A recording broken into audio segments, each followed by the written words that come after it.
So, Killarney, down in County Kerry, it really strikes me as, well, not just somewhere you visit, but somewhere you sort of step into, an atmosphere. Yes, I think that's right.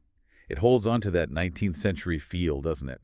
Yeah. And of course, the famous Irish welcome is very much alive there. Plus, it's the gateway. To the national park, Yeah. Killarney National Park, which is really central to the whole experience, I suppose. Absolutely fundamental. Within the park, you find those iconic um, waterfalls, the very still lakes, and these ancient woodlands. Quite something. And if you want to properly soak it all in, there are those classic Killarney things to do, like Yeah. the jaunting car ride. Oh, the horse-drawn buggy. Yes, that's a lovely way to see parts of the park. Takes you back a bit. Or there's Muckra's House and the gardens, Hmm? a guided tour there, perhaps. Highly recommended. And Ross Castle, too, of course. Can't forget Ross Castle, steeped in history. It's interesting, even the name Killarney, where does that come from? Well, it's from the Irish Sil Airn, Okay. which translates as Church of the Slows. Church of the Slows. That's quite poetic, isn't it?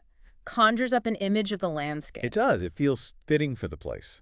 Now, for visitors wondering about language, it's predominantly English spoken, right? Oh, yes. English is what you'll hear day to day throughout Killarney. Perfectly straightforward.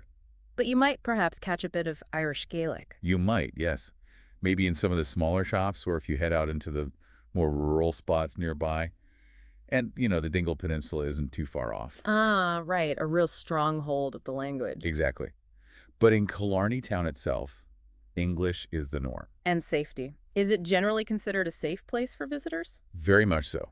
Killarney has a great reputation for being safe and welcoming. It's friendly, approachable, good for all ages, really. And it's quite walkable, I gather, which helps. Yes. The town center is compact enough to explore easily on foot. It's part of its charm, I think, just strolling around. Definitely. But for going further out, maybe into the park or exploring Kerry more widely? Well, renting a car gives you that freedom, naturally. Or, as we mentioned, there's the jaunting car for a different sort of pace, a ride through time, as some call it. A nice description. There's also something many visitors might miss, a hidden spot. Oh, go on. It's called Rosie's Beach.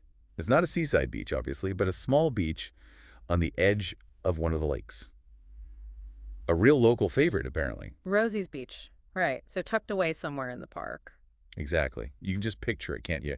Finding this quiet spot, maybe bringing a flask of tea, just enjoying the peace. That sounds lovely, a little hidden gem. But the national park itself, the main part of it, it holds quite a significance, doesn't it? Beyond just being beautiful. Oh, absolutely. It's home to Ireland's last major ancient oak woodland.